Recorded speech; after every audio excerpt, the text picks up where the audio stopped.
Hi viewers, welcome to my channel. இன்றைக்கி நம்ம சேனலில் வெறும் 1 கப் ரவையும் 1 கப் தேங்காயும் வச்சு செய்யக்கூடிய டேஸ்டியான பர்பி ரெசிபி தாங்க செய்ய போகிறோம்.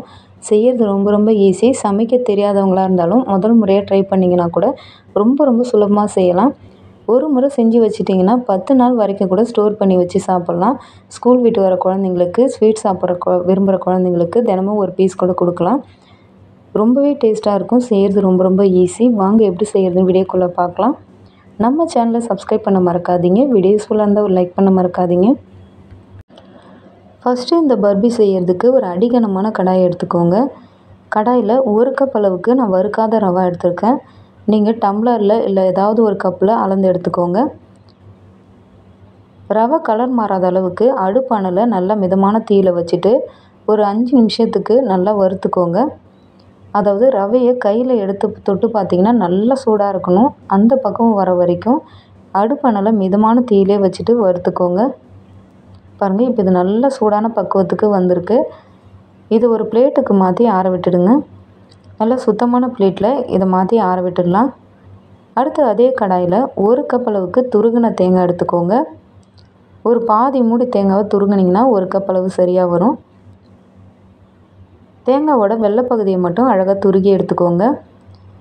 தேங்காவோட ஈரப்பதம் போகிற வரைக்கும் இதையும் மிதமான தீயில் வறுத்து எடுத்துக்கோங்க. ரொம்ப நேரம் வறுக்கணும்னு அவசியம் கிடையாது. அதே நேரத்தில் தேங்காவோட கலரும் மாறக்கூடாது. இது நல்லா ஈரப்பதம் போகிற வரைக்கும் இதையும் வறுத்து எடுத்துக்கோங்க.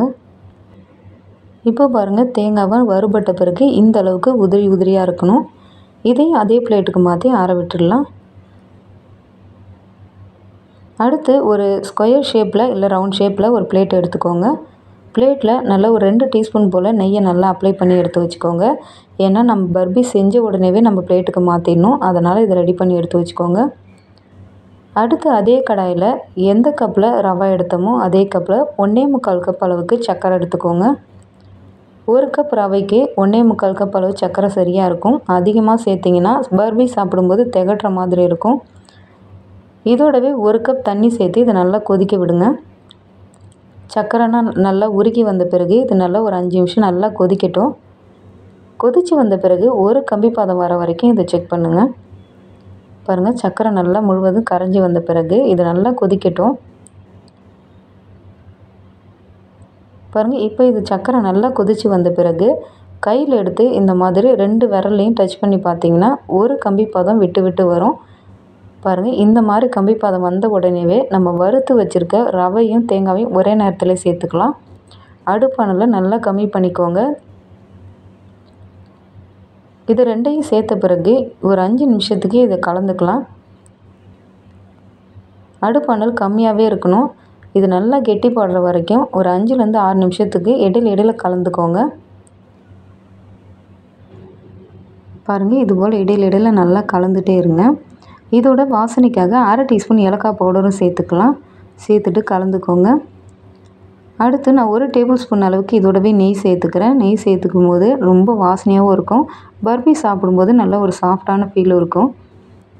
இது நல்லா கலந்துட்டு ஒரு 5லேருந்து 6 நிமிஷம் இது கெட்டிப்படுறதுக்கு டைம் எடுக்கும். இடையில கலந்துக்கோங்க. அடுப்பானல் கம்மியாகவே இருக்கட்டும். பாருங்கள், இது நல்லா கெட்டிப்பட ஆரம்பிச்சிருக்கு.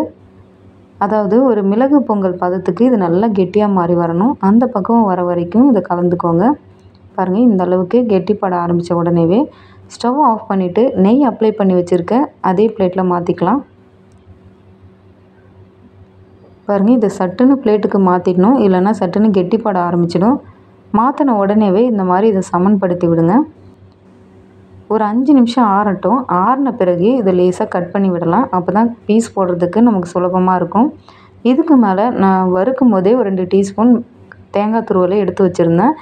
இதுக்கு மேலே இந்த மாதிரி தூவி விட்டிங்கன்னா பார்க்குறதுக்கு அழகாக இருக்கும். இப்போ 5 நிமிஷம் நல்லா ஆறிடுச்சு. இதை நல்லா கட் பண்ணி விடுங்க. உங்களுக்கு எந்த ஷேப்பில் விருப்பமோ அந்த ஷேப்பில் கட் பண்ணிக்கோங்க.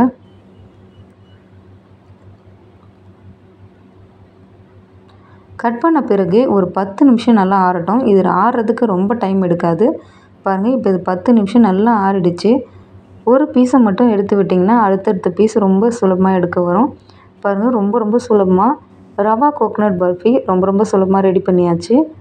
10 நாள் வரைக்கும் கூட சுத்தமான கண்டெய்னரில் ஸ்டோர் பண்ணி வச்சு தேவைப்படும் போது சாப்பிட்லாம். ஸ்கூல் விட்டு வர குழந்தைங்களுக்கும் தினமும் ஒரு பீஸ் கூட கொடுக்கலாம். வீடியோ யூஸ்ஃபுல்லாக இருந்துட்டு ஒரு லைக் பண்ணுங்கள், சப்ஸ்கிரைப் பண்ணுங்கள், ஃப்ரெண்ட்ஸ்க்கும் ஷேர் பண்ணுங்கள். அடுத்தடுத்த வீடியோக்குள்ளே பார்க்கலாம். Bye friends.